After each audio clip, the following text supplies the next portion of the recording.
Assalamualaikum. I'm Asif Akbar and you are watching Study Page. This is the fourth part of the second lecture of Object-Oriented Programming in C++.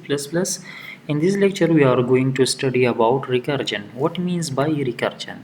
So recursion क्या होता है? It's calculating the value of a function on larger input in terms of the value of the same function on smaller input. क्या मतलब आप किसी function को evaluate करते हैं, उसकी वैल्यू फाइंड करते हैं, लेकिन आप उस फंक्शन को उस फंक्शन के एवेल्यूएशन के लिए उस फंक्शन को वापस कॉल करते हैं बट अन स्मॉलर इनपुट। ठीक है, फॉर एग्जांपल इस तरह करते हैं। पहले एक एग्जांपल लेते हैं। ठीक है, फॉर एग्जांपल मैं आपसे कहता हूँ कि 2 टू द पावर 5 से क्या आता है, तो आप कहते हैं कि सर इसको इस तरह एवेल्यूएट करते हैं। ठीक है, अभी देखिए ऑपरेशन क्या यूज़ हो रहा है, पावर ऑपरेशन यूज़ हो रहा है। आप कहते हैं कि this is equal to 2 multiply by 2 to the power 4। तो अभी देखिए आप इस प्रॉब्लम को कैलकुलेट कर रहे हैं in term of the same problem. Power को आप कैलकुलेट करते हैं in term of the power. ठीक है, लेकिन अभी इसी बार इनपुट हमारा थोड़ा सा कम है, स्मॉलर इनपुट है। ठीक है, तो देखिए फिर कहते हैं कि this is equal to 2 to the power 4 is equal to 2 multiply by 2 to the power 3। देखिए अगेन सेम फंक्शन को आप या सेम ऑपरेशन को आप इवेल्युएट कर रहे हैं in term of that operation but on smaller input. And 2 to the power 3 is equal to 2 multiply by 2 to the power 2 and 2 to the power 2 is equal to 2 multiply by 2 to the power 1 and 2 to the power 1 is equal to 2। ठीक है, तो फिर क्या करते हैं, इस सी 2 आ गया, सो 2 multiply by 2 is 4 and 2 multiply by 2 is 8 and 2 multiplied by 8 is 16 and 16 multiplied by 2 is 32। So आप मुझे कहते हैं कि sir this is equal to 32। तो आपने बिल्कुल सही एक्यूरेटली कैलकुलेट किया, लेकिन आपने स्ट्रेटजी जो यूज़ की, आपने क्या किया, सेम ऑपरेशन को बार बार आपने अप्लाई कर दिया but on smaller input. So this is called recursion. Calculating the value of a function on larger input in terms of the value of the same function on smaller input. This is called recursion. Now what means by recursive function? So function that call this themselves. अभी इस operation में हमने क्या किया, ऊपर जो हमने operation कर दिया this was power operation. Power operation को हमने कैलकुलेट कर दिया in term of power operation. Same operation बार बार खुद को रिपीट करता था लेकिन स्मॉलर इनपुट के थ्रू। तो इसी तरह अगर हम इस कॉन्सेप्ट को प्रोग्रामिंग में फंक्शन के थ्रू इम्प्लीमेंट करेंगे, that function will be called recursive function. So functions that call themselves is called recursive function. Okay, can only solve a base case. ये कब तक ये काम चलेगा, जब तक हमारे पास बेस केस आ जाए। ठीक है, अभी देखिए हमें पता है कि anything to the power 1 is equal to that thing, ये हम फर्दर डिवाइड नहीं कर सकते। So this is called base case. ठीक है, तो रिकर्सिव फंक्शन हमेशा खुद को कॉल करता है कब तक, जब तक बेस केस नहीं मिलता। ठीक है, तो if not a base case, अगर बेस केस नहीं मिलता, ठीक है, so break the problem into smaller problem. First में हमने क्या किया, 2 multiply by 2 to the power 4, तो 2 to the power 4 is not a base case, तो हमने क्या किया, फर्दर इसको स्मॉलर पार्ट में हमने डिवाइड कर दिया। ठीक है, सो 2 टू पावर 3 मिल गया। 2 to power 3 is also not a base case, again हमने इसको पार्ट्स में डिवाइड कर दिया, 2 मल्टीप्लाई 2 टू पावर 2। अभी 2 टू पावर 2 भी बेस केस नहीं है, तो फर्दर हमने इसको डिवाइड कर दिया 2 मल्टीप्लाई बाई 2 टू पावर 1। अभी 2 to power 1 is a base case, तो हम फर्दर इसको डिवाइड नहीं करते। ठीक है, so each time if we do not get the base case, so we break the problem into smaller problem and launch a new copy of function to work on smaller problem.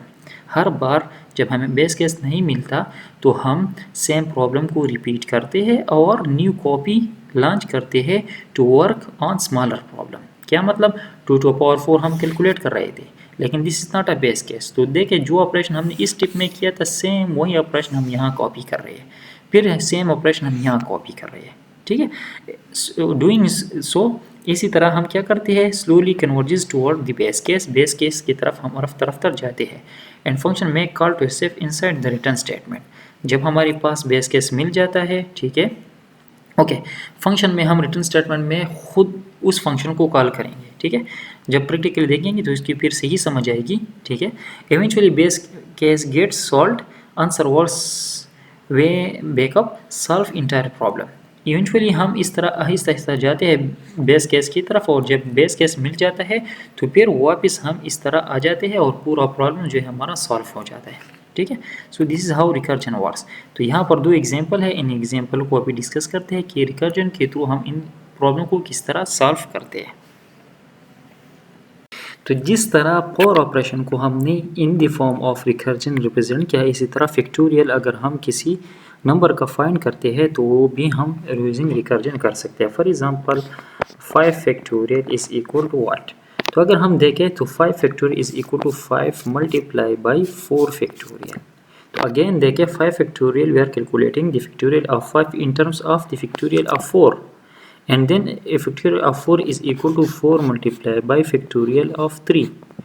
Again 3 factorial is equal to 3 multiplied by factorial of 2, and again 2 factorial is equal to 2 multiplied by factorial of 1, and factorial of 1 is equal to 1. This is the base case. ठीक है, तो देखें हम क्या कर रहे हैं, हम एक बड़ी नंबर को फाइंड कर रहे हैं इन terms of the same function but on smaller input. ठीक है, दिस इज रिकर्जन, और इसी तरह हम इसको इम्प्लीमेंट करेंगे इनसाइड द C++ प्रोग्राम। ठीक है, in an example of recursion is calculating the Fibonacci series.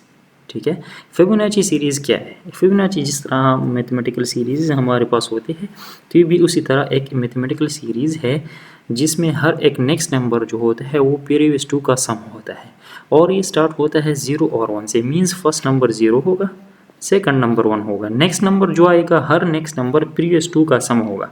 For example अभी नेक्स्ट नंबर जो है प्रीवियस टू का सम होगा, सो 0 + 1 इज़ 1। अगेन नेक्स्ट नंबर जो है प्रीवियस टू का सम होगा, 1 + 1 is 2। Next number previous two का sum, so 2 + 1 is 3। Similarly 3 + 2 is 5। Similarly 5 + 3 is 8। 8 + 5 is 13 and so on. So this is Fibonacci series. इसमें देखें हर एक नंबर जो है वो प्रीवियस टू का सम होता है। 8 को आप देखें, this is the sum of 5 and 3। 5 को देखें, this is sum of 3 and 2। 3 को देखें, this is the sum of 1 and 2, and these two are the base case. ठीक है, कि स्टार्ट होता है 0 और 1 से।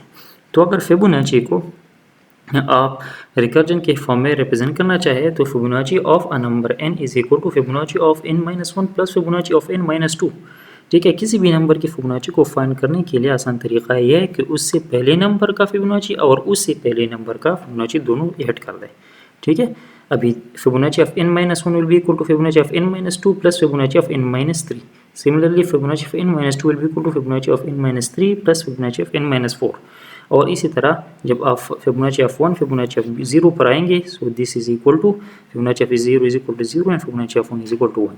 तो ये बेस केस है, जब ये मिट हो जाए तो हमारे पास वैल्यू रिटर्न हो जाएगी। Okay, now recursion versus iteration, दोनों में डिफरेंस क्या है या दोनों जो है इसके बारे में पढ़ते हैं। सो रिपीटिशन, दोनों में सिमिलरिटीज़ क्या है और डिफरेंसेस क्या है। तो रिपीटिशन दोनों जो है हमारे पास रिपीटिशन के लिए यूज़ होते हैं। आइट्रेशन में हम एक्सप्लिसिट लूप लगाते हैं, वाइल रिकर्जन जो है इसमें रिपीटेड फंक्शंस कॉल होते हैं। आइट्रेशन में हम बताते हैं, फॉर एग्जांपल फॉर लूप लगाते हैं तो हम कहते हैं कि I will start from 0 and I will go up to for example less or equal to 10। इस तरह हम कुछ बताते हैं, एक्सप्लिसिटली हम बताते हैं। वाइल इन रिकर्जन हमें इस तरह कोई एक्सप्लिसिटली नहीं बताते कि फॉर एग्जांपल कोई वेरिएबल का कहाँ से कहाँ तक जाएगा, लेकिन हम जस्ट बेस कंडीशन लगाते हैं और इनपुट देते हैं, खुद ब खुद फंक्शन कॉल हो जाता है। और इस तरह फंक्शन कॉल जो है बेस कंडीशन की तरफ चली जाती है। जब बेस कंडीशन मेट हो जाता है तब हमारे पास रिपीटेशन स्टॉप हो जाती है। ठीक है, दोनों में टर्मिनेशन होगा। ठीक है, आइट्रेशन में जब लूप कंडीशंस फेल हो जाता है, ठीक है, यहाँ पर हम कंडीशन लगाते हैं, जब ये कंडीशन फेल हो जाता है तो लूप टर्मिनेट हो जाता है। रिकर्जन में हमारे पास जब बेस कंडीशन या बेस केस रिकॉग्नाइज हो जाता है तब हमारे पास टर्मिनेशन होता है। ठीक है, so both can have infinite loop. अगर हम आइट्रेशन के केस में अगर हम कंडीशन गलत लगा रहे, फॉर एग्जांपल हमने आई इज़ लेस और इक्वल टू 0 और हमने फॉर एग्जांपल कंडीशन लगा दिया, कोई गलत कंडीशन हमने लगा दिया। For example I is less और फॉर एग्जांपल हम कंडीशन लगा रहे हैं for I is equal to 0, I is less और इक्वल टू 10 और आई माइनस माइनस। ठीक है। तो देखिए आई को हम डिक्रीमेंट कर रहे हैं, तो ये कंडीशन कभी भी हमारे पास फॉल्स नहीं होगा, हमेशा ट्रू रहेगा, और ये जो हमारे पास लूप है ये इनफाइनाइट लूप में चला जाएगा। ठीक है। इसी तरह अगर हम बेस कंडीशन गलत लगा दें इन केस ऑफ रिकर्जन, तो वो भी इनफाइनाइट लूप में चला जाता है। So balance between performance and software engineering, iteration जो है ये हमारे पास परफॉर्मेंस वाइज अच्छा है, और बेस्ट सॉफ्टवेयर इंजीनियरिंग प्रैक्टिस जो है वो हमारे पास रिकर्जन है। कि फॉर एग्जांपल अगर आप फिबोनाची सीरीज़ फाइंड करते हैं या आप फॉर एग्जांपल फैक्टोरियल फाइंड करते हैं, तो परफॉर्मेंस वाइज अगर आप बात कर दें, सो अच्छा तरीका ये है परफॉर्मेंस वाइज कि आप आइट्रेशन यूज़ कर दें, और दूसरा जो है सॉफ्टवेयर इंजीनियरिंग रूल्स के मुताबिक अगर आप इसको इम्प्लीमेंट करना चाहें, so good software engineering practice is to implement this using recursion.